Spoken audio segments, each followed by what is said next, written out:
Hello, it's us again. This is our brand new People's Friend Book Club, and we've gathered the fiction team together this morning to talk about a book that we have read. The fiction team, you're probably getting to know us already, but I'm Shirley, I'm the fiction editor. This is Alan. Yeah. This is Tracy. Hello. And this is Lucy. Good morning. So we all work together on the fiction desk, reading stories all the time, and we've turned our attention this time to a book. This book, see, we've all got books. This book came into the office and it caught my imagination, let's put it that way, and then I thought it's a really good one to start our new book club with. So we've all read it, and I want to ask you straight off, did you actually enjoy it? I personally enjoyed it, yes. I was pleasantly surprised. If I could break it down into thirds, so the first third was really enjoyable, engrossed in the office environment. Felt it sad in that middle third, but then the last third was particularly strong and had an upbeat, positive ending as well. So. Tracy, did you enjoy it? I really enjoyed it because both Lucy and I are familiar with teenage magazines and problem pages, having come through the ranks. So I found it charming. I like the setting, I like the female characters, I like their friendship very much, and the rebelliousness as well from our main character. Lucy? I loved it. I don't know how I felt initially when I looked at it, what I was expecting it to be, but I just thought it was so refreshing. It's like nothing else that you have read. It's not cynical in any way. It's just a breath of fresh air. I thought really, like you, I liked the friendship, and because we've all worked on teenage magazines, there was a lot that rang bells. I thought the characters were really strong, and I thought that the setting was really well portrayed. I thought London in 1940 most definitely was then, and she'd obviously done loads and loads of research to make it authentic, make it sound authentic. Funny little phrases and quips that she uses. I really enjoyed it. If any of you have read the book, it'll be really interesting to hear what you think if you want to write your comments, and we'll try to read them as we go on. You can't see her, but Carly is sitting just over there, actually behind the screen, so she's going to be reading your comments and keeping us up to date with it. So would somebody like to, first of all, what did you think of the cover? Did it tell you what the story was, or did it tell you what the book was about? Not really. And then we'll move on to talking about what the book's about. Its sort of plainness was quite intriguing, See that book? but you wouldn't really get an indication, I suppose, of setting or time. No, there's just a little But it's, it's but apart from that, I don't think there was Bold anything. colours, It just was very a retro. simple, Yeah. but intriguing. Did you get retro from that? Yes. Just from that lettering style? Yep. I don't think I mentioned that, but the book is Dear Mrs. Bird, and it's by A.J. Pierce, and it shows the lettering Dear Mrs. Bird, and it shows a little bird carrying a letter, so it tells you it's about letters. So who wants to try to sum up the story? I can sum up. Yeah, if Lucy. you like, yeah. Lucy, So can tell everybody it what the story's about. starts, yes I can, it's London in 1940, so basically World War II has just started and it's already in full swing. We have Emmeline as the main character, Emmy, as she is known, Emmy Lake, who is presently a secretary at a solicitor's, but who longs to have a journalistic career. When she sees an advert in the paper, she misunderstands the ad wording and thinks it's for a lady war correspondent, when in actual fact it's typing letters for the problem pages and for Dear Mrs. Bird, to whom the letters are addressed. Mrs. Bird is a fairly strong character. She's described as a termagant in some of the reviews, so she's very formidable, let's say. Anything unpleasant, any unpleasantness, and the letters must be cut up straight away. Anything which involves anything remotely dubious or scandalous or not quite chipper, it must go. It must be cut up. So the story takes from there. She successfully applies for the job, and it goes from there. So how she gets on in the job, friends she makes. She also is a member of the Auxiliary Fire Service. She's a volunteer phone operator there. So that thread of the story works its way through also. There's some tragedy there, there's a lot of laughs there. The friendship element is strong also, and also absolutely fascinating for us, and I'm sure for everyone, ladies' publications of the 1940s. That was two of the things that engaged me about the book. One was the kind of familiar feeling of the magazine world, and I don't know how much that would appeal to outsiders, if you want to put it that way, because we've all worked in magazines for years. It's a familiar world to us, and we could kind of laugh a little bit because we recognise scenes. So it'd be interesting to know if that appealed to readers outside as well. But the other thing I enjoyed about it was the changes of mood, because there was the light-hearted office and this sort of breathless 1940s kind of presentation. You could hear their clipped tones of all the characters, the way she speaks.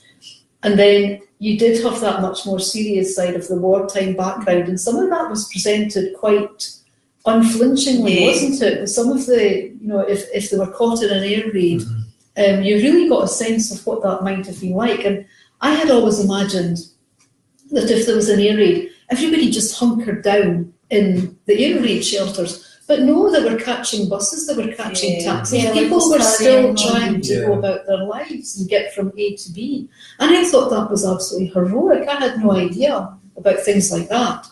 So I really relished the different moods of the book. I thought it had a super depth in that respect. Yeah, I think there was a lot of lightness. There was a lot of, it was quite light throughout, but also it didn't shy away from the realities. And it felt a little bit frivolous at the beginning, but not in a shallow way. I thought you just took to her character right away. And there's a lot as well. Stiff upper lip.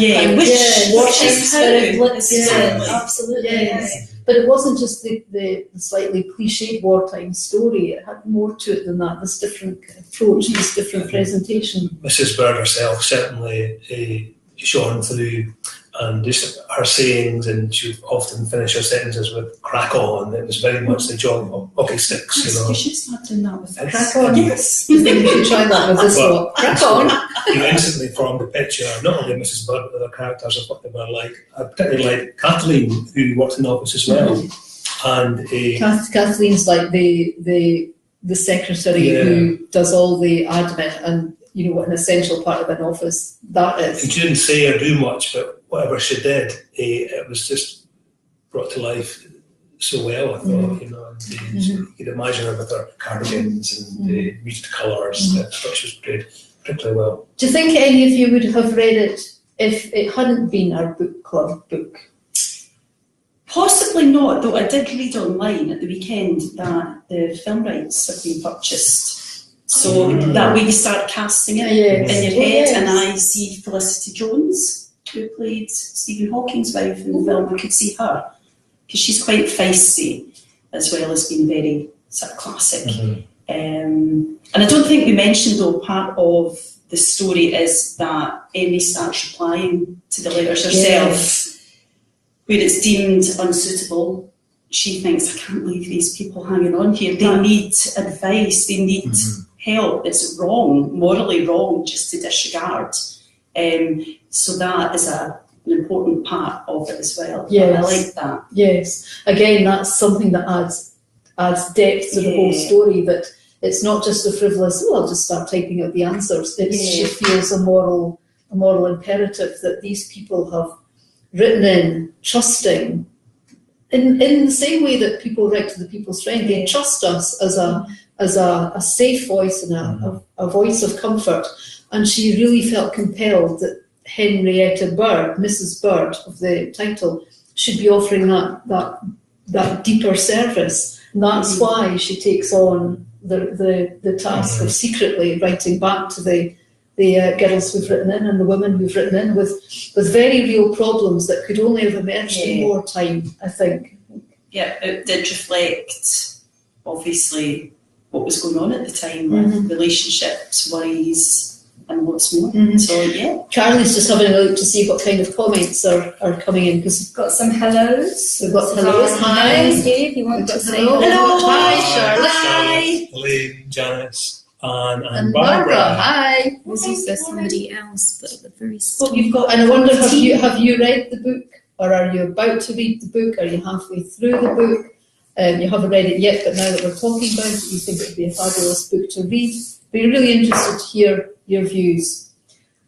What do you think about the fact that it was written in the first person? Are you a fan of the novel written in the first person? Do you feel that, had any sort of I bearing on? Don't mind your novel The written in the novel. first person, so long as I feel I can identify Mhm. with the first person character, in this case, Emmy. Mhm. I felt she was well enough drawn that I felt I was with her at every Mhm. step of the way. I felt I understood her motivations from being first person. I was actually going to talk about that. I don't want to give too much of the story away if you've not read it yet and you intend to, but there is a tragedy Yes. in the later part of the book that Emmy has a best friend. What's her name? Bunty. A best friend, Bunty, and they've been friends since childhood, absolutely through thick and thin. And Bunty is the friend everybody would want and should have. But there is a tragedy happens later in the book that they tear apart. Their friendship is two different directions. Yeah. They're absolutely That torn was apart by it. that was Yeah. a really emotional part of it as well. We didn't really see that No, coming. Mhm. I thought you What handled that happens? really well. Yeah, and Actually, the it ending was kind of just really strong. And did you understand Bunty's feelings, understand her I did, motivations, actually, yeah, and yeah. how she said, "I just don't want to Mhm. see you"? And I think seeing someone such a strong character as Bunty being completely Mm. emotionally broken Mm. as well. So, for all the fun and slightly over the top characters in there, when But she that didn't shy happens, away from yeah, that. it Yeah. just Mhm. And gave that it must be that. one of the worst things in the world, to have a friend or even a family member suddenly say, "I don't want anything else to do with you." And that's what it felt like for Emmy. I understood Bunty, and at the time I was in Emmy's viewpoint because it's her, she's telling the story. But I did feel Emmy was tending to make it all about her Yeah. at that point. Mhm. It was all about what she wanted and what was important to her, and she was kind of losing sight a little of the best things for her Yeah. friends. Yeah. Although I think she was doing with the best of Mhm. motives. Yeah. That would be one of the trade-offs for writing in the first person. Yes, You're- yeah, possibly. you're not that leeway. So Mhm. I think that's quite interesting because one of the things I felt about the book is it's a bit of a slow burn. Mhm. Initially, I wasn't sure if she was going to be a bit too, well, I think she's much more endearing than initially you might feel she's going to be. I think you are drawn to her, she's a warm person, and yes, she does make mistakes, as she admits throughout the book and towards the conclusion. But I think generally speaking, she's all for the good, and I think she does tend to be a little bit selfish and inward looking, but not any more so than anyone else really. And she, the way that she struggles to get Bunty back, not just for herself, but to get Bunty back on her own feet and to get her head back in a better place as well. And it does deal with actually some fairly major issues about psychological issues in war and, about the Blitz even. I found all that historical detail, if you like history as well, there's a lot there. It was certainly a good balance there. And you made a good point with the uppercase. If a character, generally Mrs. Bird, who stresses certain points, it's Yes. all in uppercase, and that was a good. Yes, things can be unsuitable with a capital U, or very important points with capital V and I and P. It's a signature style of the book, and I found it enjoyable. But I've read reviews where other readers have found that really, really irritating. So again, it'll be interesting to hear how it strikes you. So a roundup. If we were giving it marks out of 10, what would we give Dear Mrs. Bird by A.J. Pierce out of 10? I would give it 7 out of 10. Mm-hmm. I say I did feel it sank in the middle. However, the ending blew me away pretty much. So I would recommend it to readers for sure. Tracy? For this kind of book, which you kind of know exactly what you're getting from the first chapter, I would give it an 8. I found it charming and it still had a lot of depth to it. Yes. Agree. Lucy? I'm going to say a solid 7.5 because it really wasn't what I was expecting it to be at all. I think it was just a lovely read. Another thing that we maybe didn't say is how easy it is to read. And I don't mean that at all in a negative way. It's a lovely read. It's, if you've got 5 minutes with a cup of tea, you can pick it up and put it down, or if you've got a longer spell, say at the weekend, you can have an hour. It's perfect. It's not too difficult to fit in. So I'm going to say 7.5. And I'm on a par with all of you. I'm going for 7 out of 10, and I'm trying to think why I'm not giving it 8 or 9. And I think, like you, Alan, I feel it flagged a little bit in the middle. I really enjoyed the devices, the capitals. I really enjoyed that breathless wartime kind of style. I really enjoyed the different moods within it. But I think it's that slightly saggy middle that's taking 3 points away. So just to remind you one more time, it's Dear Mrs. Bird by A.J. Pierce, and it's a really good, enjoyable read. So that was this month's book club. We're going to be back next month with another book club, and this morning we chose a book that's something completely different from Dear Mrs. Bird. It's titled Fog Island, which is not really very clear on that. And do you know, I can't actually see who it's by. It's by Marietta Lindstein, who's a new name, and I've got some press information. I wonder if this is her first book. Possibly. Tracy's more into thrillers than some of us. Have you come across her I've before? not heard of her, actually, so that's quite interesting for me because I'm always on the lookout for new authors, and I love the cover as well. So it's called #Fog Island. I want to describe the cover and give them a little bit of information about what to expect of this book. We've got The Deadliest Trap is the one you don't see, which would grab me right away, and obviously it's quite difficult to see it, but it's got very spooky iron gates, It's very atmospheric, isn't it? and it is, I think it's about a new age movement. I don't want to use the word cult, but a lot of the time these things aren't always as they seem. I've got the, when we get in a book from the publisher, we get some press information about it. So if I quickly read out, Sophia has just finished university and ended a troubled relationship when she attends a lecture about a new age movement, Via Terra. Its leader is Franz Oswald, young, good-looking, urbane and mesmerising.